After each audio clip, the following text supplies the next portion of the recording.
The following content is provided under a Creative Commons license. Your support will help MIT OpenCourseware continue to offer high-quality educational resources for free. To make a donation or to view additional materials from hundreds of MIT courses, visit MIT OpenCourseware at ocw.mit.edu. Okay, so today we have a new topic, and we're going to start to learn about vector fields and line integrals. So last week we've been doing double integrals. For today, we just forget all of that, but don't actually forget it. Put it away in a corner of your mind. It's going to come back next week. But what we do today, we're going to do line integrals, and these are completely different things. So it helps actually if you don't think of double integrals at all while doing line integrals. So anyway, let's start with vector fields. So what's a vector field? Well, a vector field is something that's of a form, well, it's a vector, but where m and n, the components, actually depend on x and y, on the point where you are. So they are functions of x and y. So what that means concretely is that at every point in the plane, you have a vector. Okay? So in a Korn field, everywhere you have Korn. In a vector field, everywhere you have a vector. That's how it works. Okay? So a good example of a vector field, I don't know if you've seen these maps that show the wind. But so here's some cool images done by NASA. So actually, that's a picture of the wind patterns off the coast of California with Santa Ana winds, in case you're wondering what's been going on recently.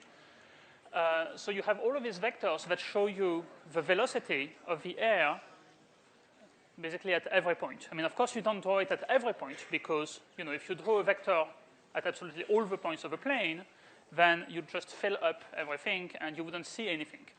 So you just, choose points and you draw the vectors at those points.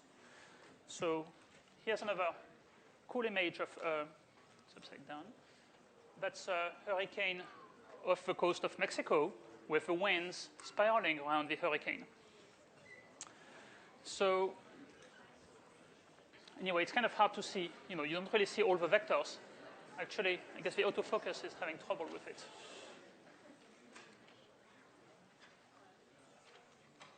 Yeah, it can't really do it. So I guess I'll go back to the previous one.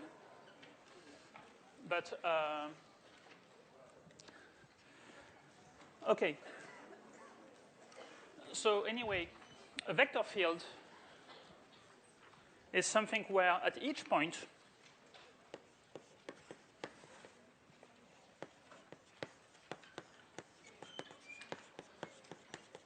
in the plane, we have a vector f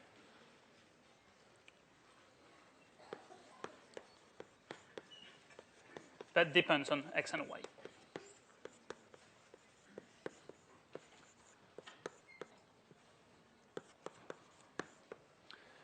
So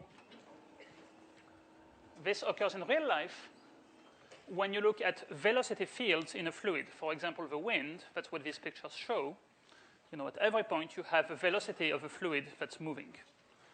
Another example is force fields. So now, force fields are not something out of Star Wars, okay? It's just, if you look at gravitational attraction, you know that if you have a mass somewhere, well, it will be attracted to fall down because of a gravity field of the Earth, which means that at every point, you have a vector that's pointing down. And same thing in space, you have the gravitational field of planets, stars, and so on. So that's also an example of a vector field because wherever you go, you would have that vector, and what it is depends on where you are. So the examples from the real world are things like velocity in a fluid or force field where you have a force that depends on the point where you are. So we're going to try to study vector fields mathematically, so we won't really care what they are most of the time. But as we'll explore with them, define quantities and so on, we'll very often use these motivations to justify why we would care about certain quantities. Okay, so the first thing we have to figure out is how do we draw a vector field? So, how do you generate a plot like that? So let's practice drawing a few vector fields. Well, let's start with, let's say our very first vector field will be just 2I plus j. So it's kind of a silly vector field because it doesn't actually depend on x and y. So that means it's the same vector everywhere. Okay, so I take a picture of the plane, and I take the vector 2, 1. I guess it points in that direction. It's 2 units to the right, 1 up. And I just put that vector everywhere. Okay, so, you just put it at a few points all over the place. And when you think you have enough so that you understand what's going on, then you stop. So here probably we don't need that many. I mean, here I think we get the picture. Okay. So everywhere we have a vector 2, 1.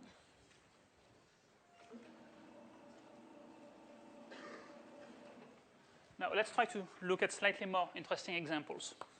Okay, let's say I give you the vector field x times I hat. Okay, so there's no j component. So how would you draw that? Maybe I don't need that much. Well, so first of all, we know that this guy is only in the I direction, so it's always horizontal. Right? It doesn't have a j component, so everywhere it would be a horizontal vector. Now the question is, how long is it? Well, how long it is depends on x. So for example, if x is 0, then this will be actually the 0 vector. So x is 0, that's here. See, on the y-axis, maybe I should take a different color. So if I'm on the y-axis, I actually have the 0 vector. Now, if x becomes positive small, then I will have actually a small positive multiple of I, so I will be going a little bit to the right. And then if I increase x, then this guy becomes larger, so I get a longer vector to the right. If x is negative, then my vector field points to the left instead. So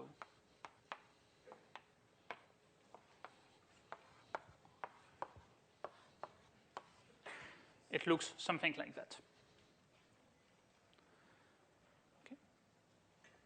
Any questions about that picture? No? Okay, so usually we're not going to try to have, very accurate, we won't actually take time to plot a vector field very carefully. I mean, if we need to, computers can do it for us. But it's useful to have an idea of what the vector field does roughly, whether it's getting larger and larger, in what direction it's pointing, what are the general features. So just to do a couple more. And actually, you'll see very quickly that the examples I take in lecture are pretty much always the same ones. So, we'll be playing a lot with these particular vector fields, just because they are good examples. So let's say I give you xi plus yj. So that one has an interesting geometric significance. If I take a point xy, so there I want to take the vector xy. How do I do that? Well, it's the same as the vector from the origin to this point. So I take this vector and I copy it so that it starts at my given point. Okay, so it looks like that. And same thing at every point.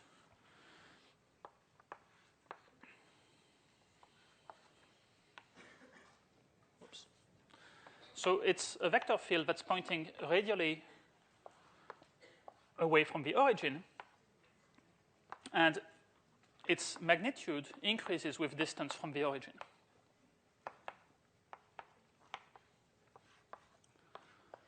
Okay, so you don't have to draw, as many as me.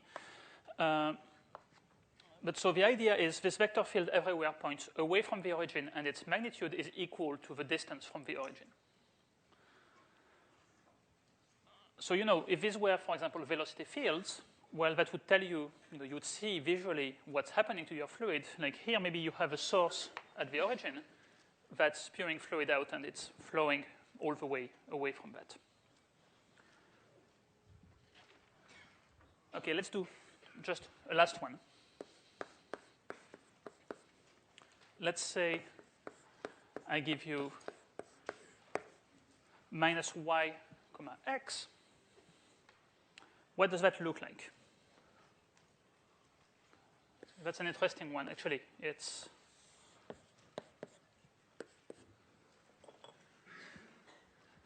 a nice one. So let's see. So let's say that I have a point xy here.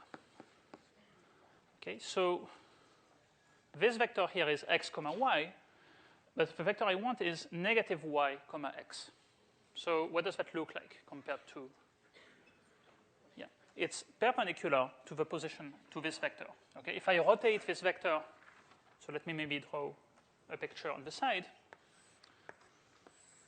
If I take the vector xy, then the vector with components negative y and x is going to be like this. It's the vector that I get by rotating by 90 degrees counterclockwise.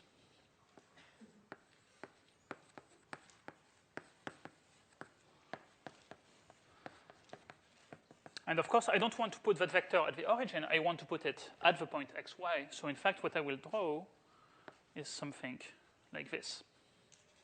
Okay, and similarly here, it would be like that, like that.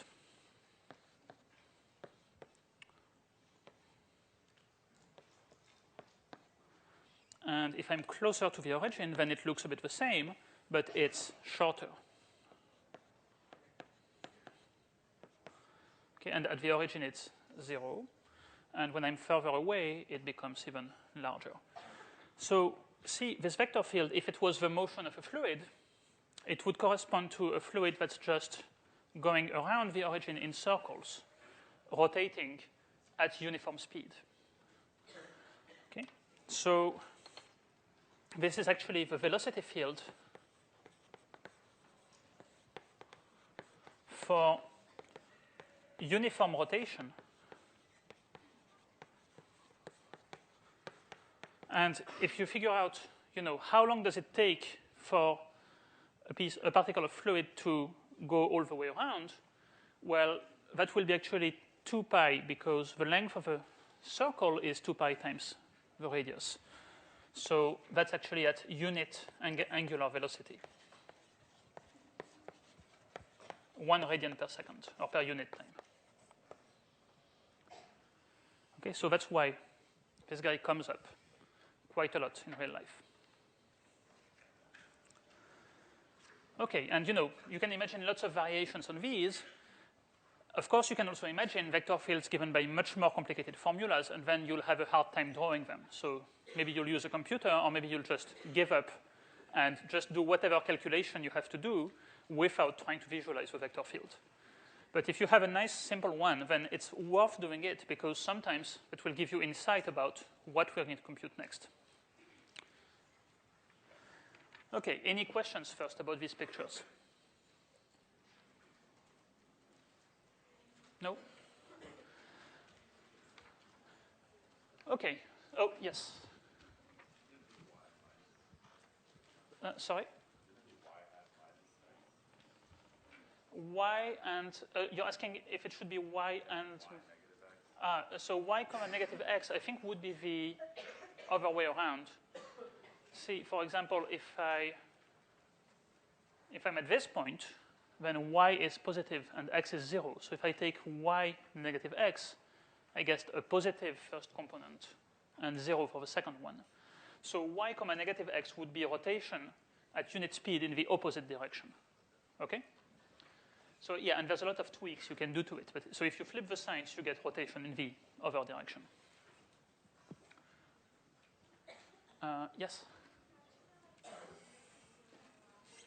How do I know? How do I know that it's at unit angular velocity? Well, that's because if my angular velocity is 1, then that means that the speed, the actual speed, is equal to the distance from the origin. Right? Because the length, the arc length on a circle of a certain radius is equal to the radius times the angle. So if the angle varies at rate 1, then I travel at speed equal to the radius, and that's what I do here. The length of this vector is equal to the distance from the origin. I mean, it's not obvious on the picture, but really the vector that I put here is the same as this vector rotated, so it has the same length. So that's why the angular velocity is 1. It doesn't really matter much anyway, but.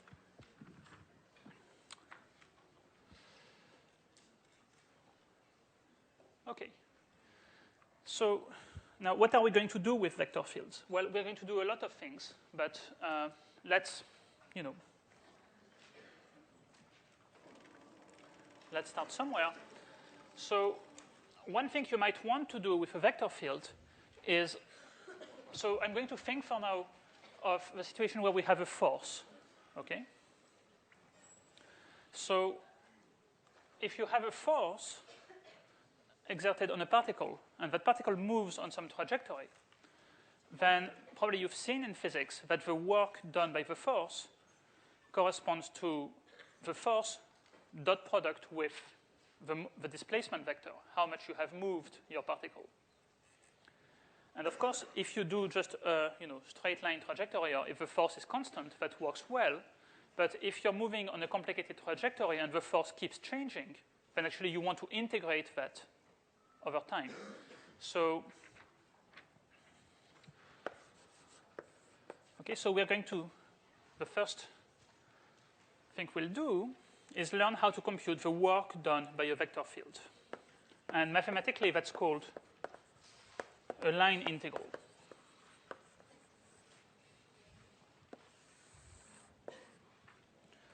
Okay, so physically, remember, the work done by a force is the force times the distance.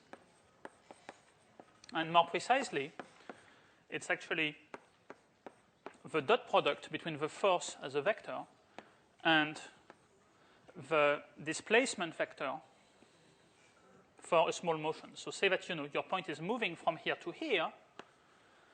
You have the displacement delta r. That's just the change in the position vector. Okay, that's the vector from the old position to the new position. And then you have your force that's being exerted, and you do the dot product between them. And that will give you the work of the force during this motion. And the physical significance of this, well, the work tells you basically how much energy you have to provide to actually perform this motion. Okay? Just in case you haven't seen this in 801 yet. I'm hoping all of you have heard about work somewhere. But in case it's completely mysterious, that's the amount of energy you have to provide. Sorry, actually, no, that's the amount of energy provided by the force. Sorry. Right, so if the force goes along the motion, it actually pushes the particle. It provides energy to it to do that motion. And conversely, if you're trying to go against the force, then you have to provide energy to the particle to be able to do that. So in particular, the work, if this is the only force that's taking place, then the work will be the variation in kinetic energy of the particle along the motion. So now that's a good description for a small motion, but let's say that my particle is not just doing that, but it's doing something complicated. And my force keeps changing, so somehow maybe I have a different force at every point. So then I want to find the total work done along the motion. Well, what I have to do is I have to cut my trajectory into these little pieces, and for each of them I have a vector along the trajectory. I have the force, I do the dot product, and I sum them together. And of course, the actual answer, well, to get the actual answer, I should actually cut into smaller and smaller pieces and sum all of the small contributions to work. So in fact, it's going to be an integral.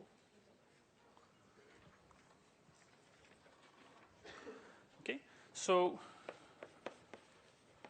along some trajectory,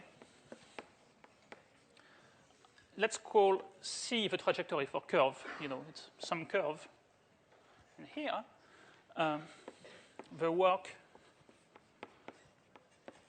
adds up to an integral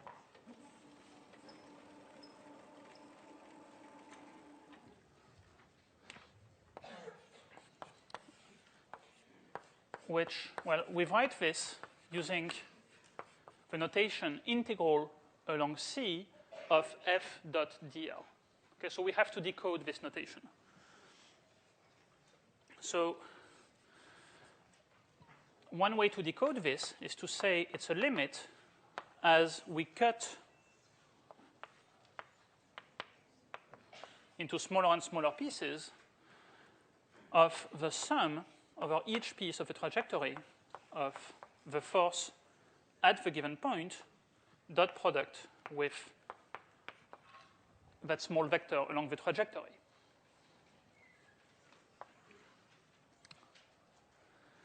And,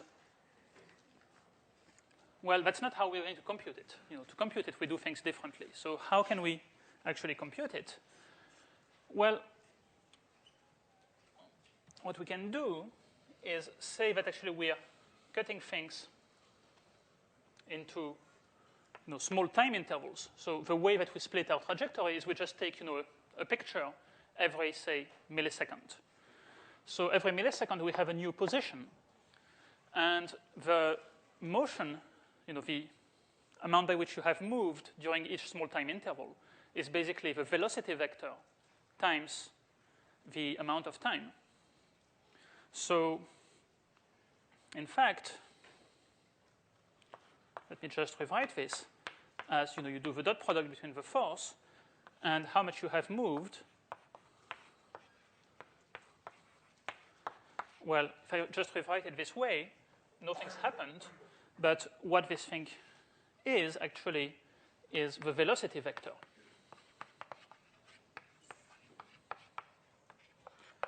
dr dt. So what I'm trying to say is that I can actually compute my integral by integrating f dot product with dr dt over time, from time, whatever the initial time to whatever the final time is. I integrate f dot product velocity dt. And of course, here when I say f, I mean f at the point on the trajectory at time t. Right? This guy depends on x and y, therefore it depends on t. Okay, I see a lot of confused faces. So let's do an example, and then I will ask you. Oh, okay.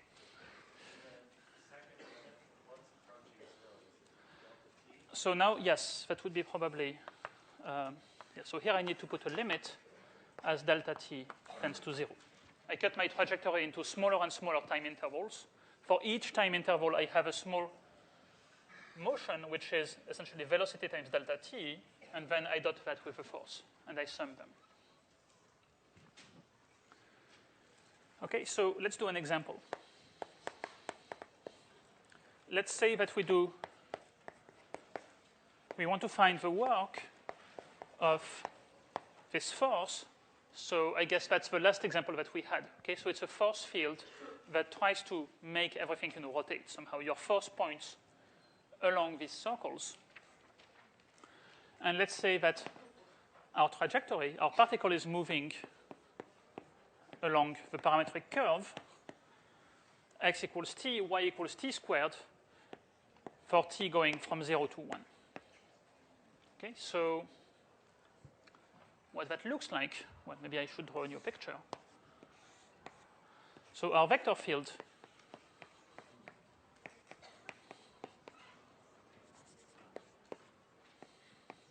oh well, whatever. And our trajectory, if you try to plot this, well, you see y is actually x squared. So it's a piece of parabola that goes from the origin to 1, 1. Okay, that's what our curve looks like. Okay, so we're trying to find the work done by our force along this trajectory. I should point out, I mean, if you're asking me, how did you get this? That's actually the wrong question. I didn't, this is all part of the data. I have a force, and I have a trajectory, and I want to find what's the work done along that trajectory. These two guys I can choose completely independently of each other. Okay. So the integral along C of f dot dr will be, well, it's the integral from time 0 to time 1 of f dot the velocity vector dr dt times dt.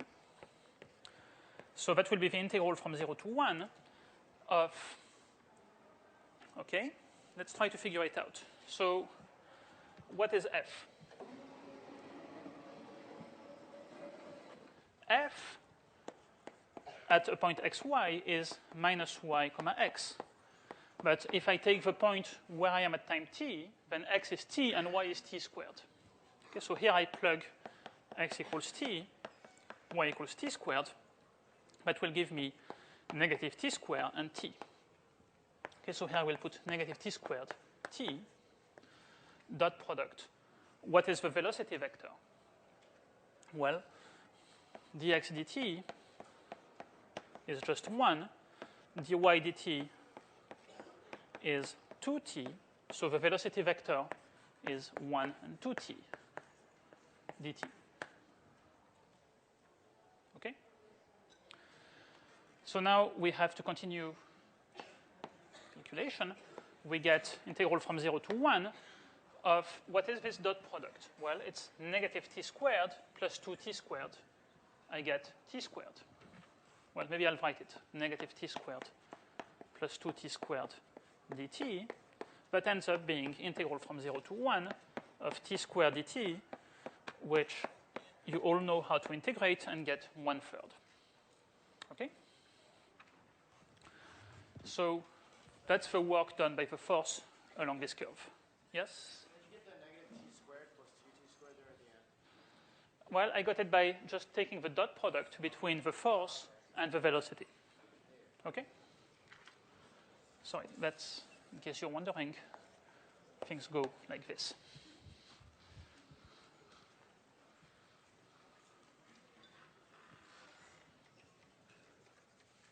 Okay, any questions on how we did this calculation? No? Yes?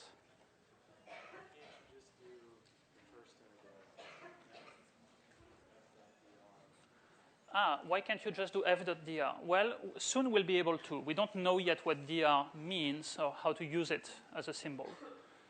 Okay? Because, we haven't said yet. I mean, see, this is a d vector r. That's kind of a strange thing to have. I mean, certainly r is not a usual variable. I mean, we have to be careful about, what are the rules? What does this symbol mean? So, I mean, we're going to see that right now. And then we can do it actually in a slightly more efficient way. But you can't just use, I mean, r is not a scalar quantity. R is a position vector, right? So you can't integrate f with respect to r. We don't know how to do that.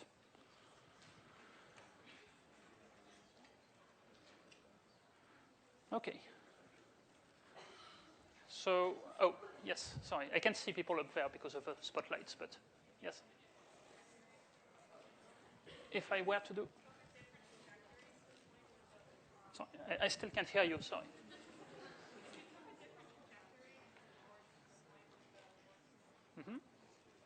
Okay, so question is, if I took a different trajectory from the origin to that point 1, 1, what would happen? Well, the answer is I would get something different.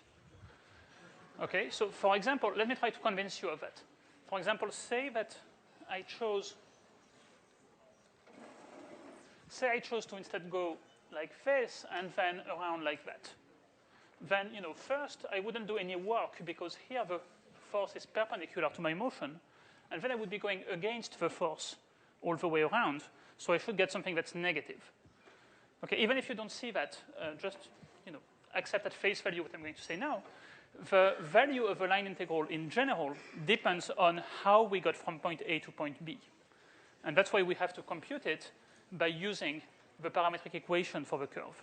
It really depends on what curve you choose.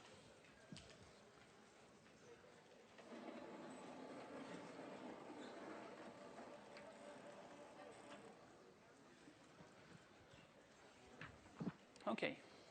Any other questions? Oh, yes.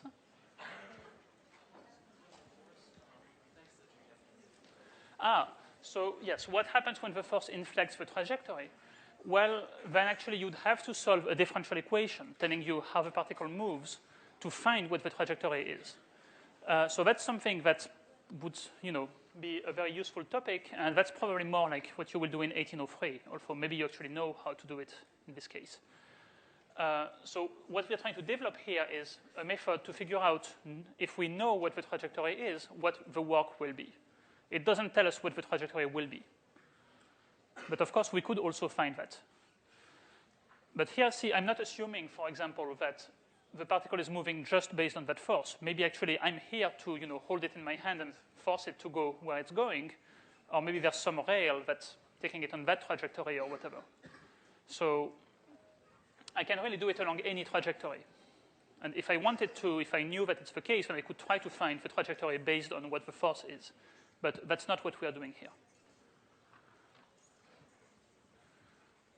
Okay.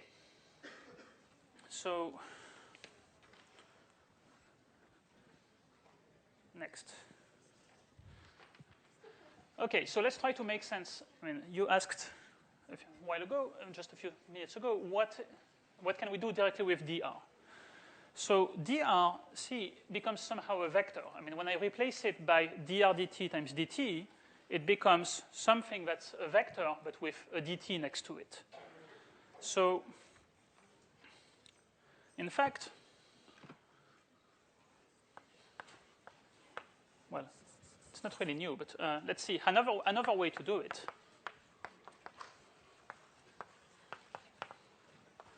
Let's say that our force has components m and n.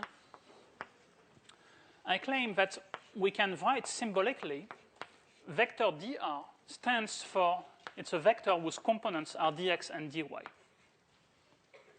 So now that's a strange kind of vector. I mean, it's not a real vector, of course, but as a notation, it's a pretty good notation because it tells us that f dot dr is m dx plus n dy.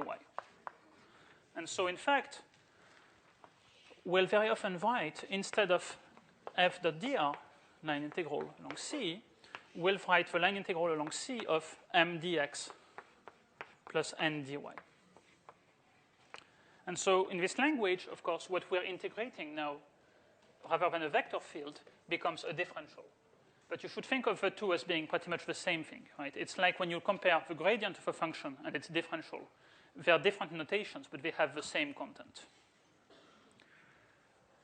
Okay, so now there still remains the question, how do we compute this kind of integral? Because it's more subtle than the notation suggests, right? Because m and n both depend on x and y. And if you just integrate it with respect to x, you'd be left with y's in there, and you don't want to be left with y's. You want a number at the end. And see, the catch is along the curve, x and y are actually related to each other. So whenever we write this, we have two variables x and y, but in fact, along the curve C, we have only one parameter. Could be x, could be y, could be time, whatever you want. But we have to actually express everything in terms of that one parameter. And then we get a usual single variable integral. Okay, so how do we evaluate things in this language? Well, we do it by substituting a parameter into everything.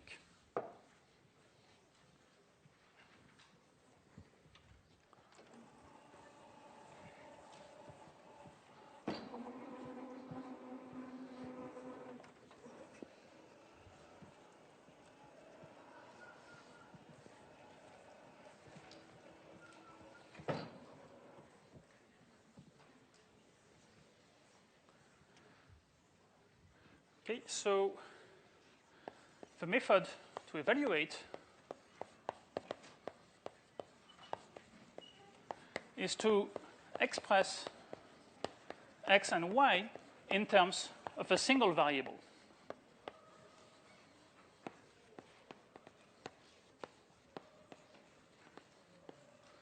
And then substitute that variable.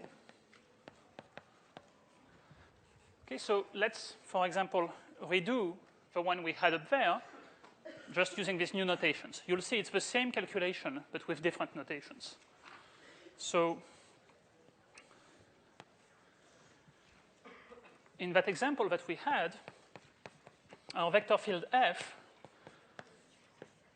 was negative y comma x. So what we're integrating is negative y dx plus x dy. Okay? And see, if we have just this, we don't know how to integrate that. I mean, well, you could try to come up with like a negative xy or something like that, but that actually doesn't make sense. It doesn't work. So what we'll do is we'll actually have to express everything in terms of a same variable, because it's a single integral. We should have only one variable. And what that variable will be, well, if we just do it the same way, that would just be t. So how do we express everything in terms of t? Well, we use the parametric equation.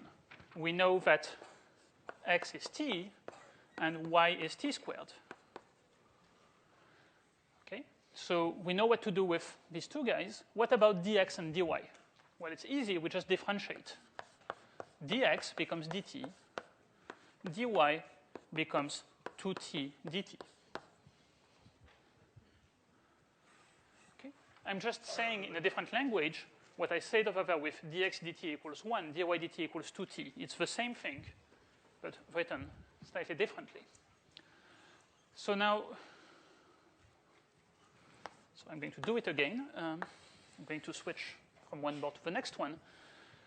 My integral becomes the integral over c of negative y is minus t squared dt plus x is t times dy is 2t dt.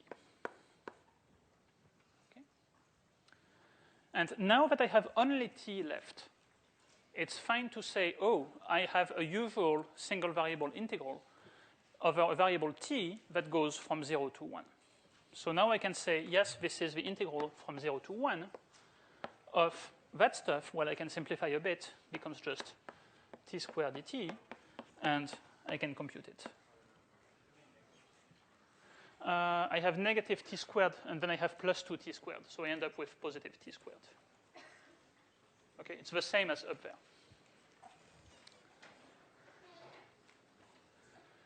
Okay, any questions? Yes? When you derive, you need the dy, don't you derive the 2 squared? When you do dy, so what is dy? dy is the derivative of y. It's the differential of y. Y is t squared, so I get 2t dt. Okay? So I plug dt for dx, I plug 2t dt for dy, and so on. Okay, and that's the general method. So if you are given a curve, then you first have to figure out how do you express x and y in terms of the same thing. And you get to choose, in general, what parameter we use.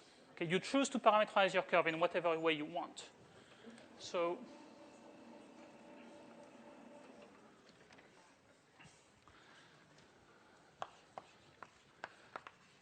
the note that I want to make is that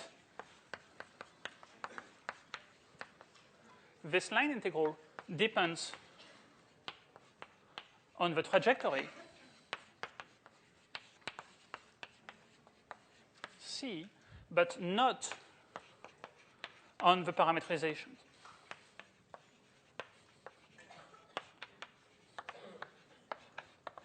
Okay, so you can choose whichever variable you want. So for example, what you could do is, when you know that you have that trajectory, you could also choose to parameterize it as x equals, say, I don't know, x equals sine theta, and y equals sine square theta, because y is x squared, where theta goes from 0 to pi over 2.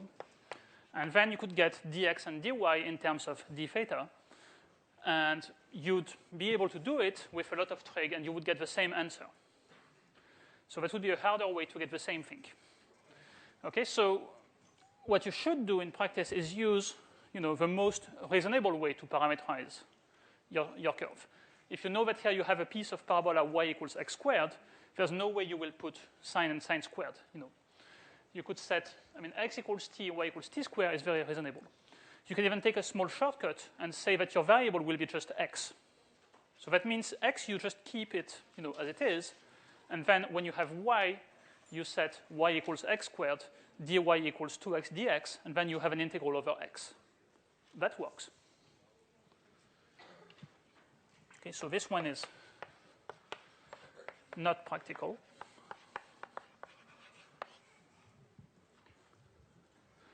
But you get to choose.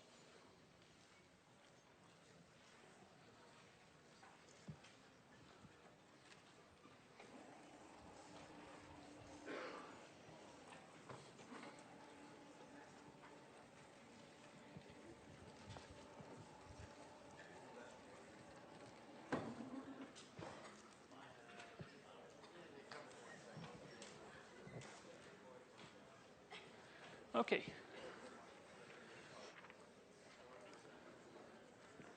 So now let me tell you a bit more about the geometry. Okay. So we've said, here's how we compute it in general. And that's the general method for computing a line integral for work. You can always do this. Try to find a parameter, the simplest one, express everything in terms of that variable, and then you have an integral to compute. But sometimes you can actually save a lot of work by just thinking geometrically about what this all does. Okay, so let me tell you about the geometric approach. So one thing I want to remind you of first is, what is this vector dr? Well, what is vector delta r? If I take a very small piece of a trajectory, then my vector delta r will be tangent to the trajectory. So it will be going in the same direction as the unit tangent vector t. And what is its length? Well, its length is the arc length along the trajectory, which is what we called delta s. Remember, s was distance along the trajectory. So we can write vector dr. So we say it's dx comma dy, but that's also t times ds. It's a vector whose direction is tangent to the curve and whose length element is actually the arc length element. If you don't like this notation, think about divide everything by dt. Then what we're saying is dr dt, that's the velocity vector. While in coordinates, the velocity vector is dx dt, dy dt. But more geometrically, the direction of the velocity vector is tangent to the trajectory, and its magnitude is speed, ds dt. Okay, so that's really the same thing. Okay, so if I say this, that means that my line integral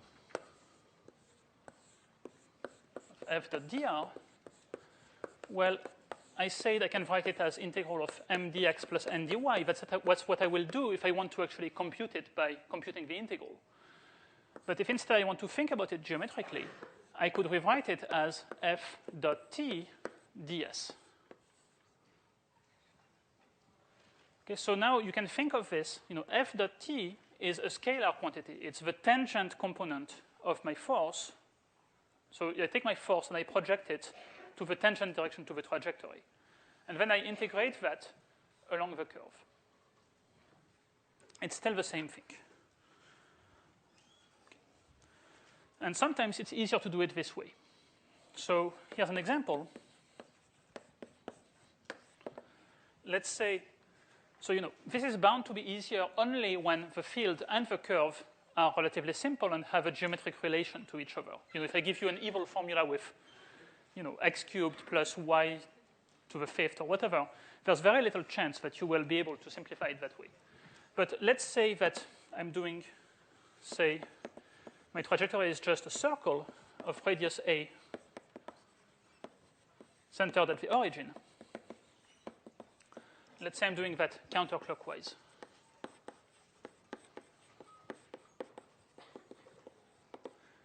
And let's say that my vector field is xi plus yj.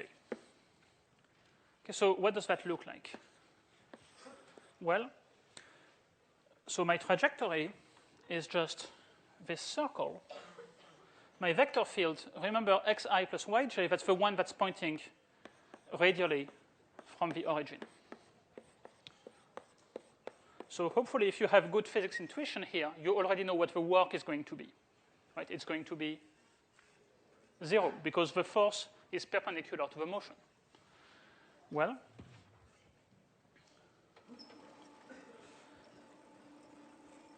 now we can say it directly by saying, well, if we take any point of a circle, so if you have any point of a circle, then the tangent vector to the circle will be tangent, well, it's tangent to the circle, so that means it's perpendicular to the radial direction, while the force is pointing in the radial direction, so you have a right angle between them.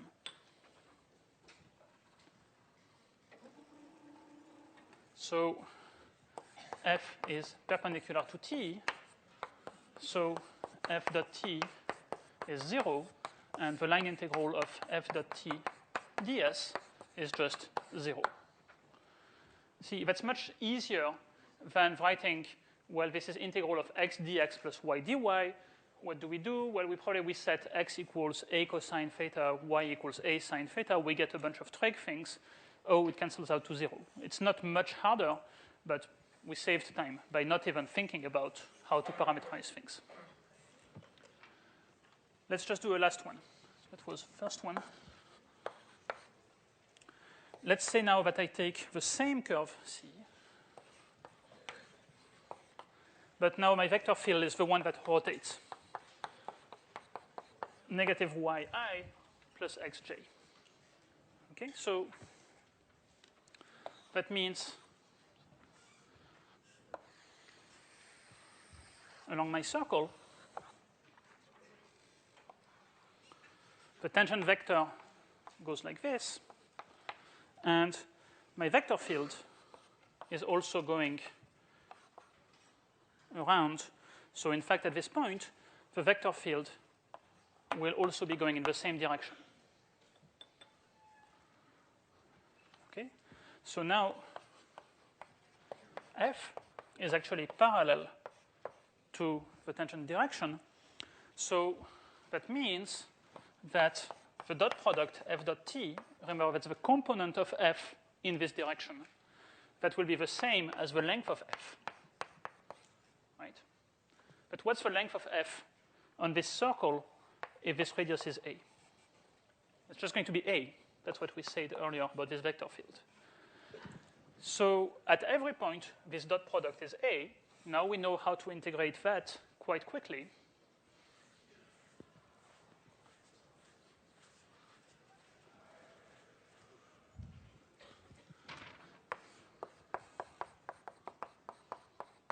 Because that becomes the integral of a ds, but a is a constant. So we can take it out. And now what do we get when we integrate ds along C? Well, we should get the total length of the curve. Right? If we sum all the little pieces of arc length, but we know that the length of a circle of radius a is 2 pi a, so we get 2 pi a squared. If we were to compute that by hand, well, what would we do? We'd set, so we would be computing integral of minus y dx plus x dy. We'd probably set, since we're on a circle, x equals a cos theta, y equals a sine theta for theta between 0 and 2 pi. So then we would get dx and dy out of these. So y is a sine theta. Dx is negative a sine theta d theta, if you differentiate a cosine, plus a cos theta d theta. Well, you'll just end up with integral from 0 to 2 pi of a squared times sine square theta plus cosine square theta d theta. That becomes just 1, and you get the same answer. It took about the same amount of time because I did this one rushing very quickly, okay? But normally it takes about, at least twice the amount of time to do it with a calculation. So that tells you sometimes it's worth thinking geometrically.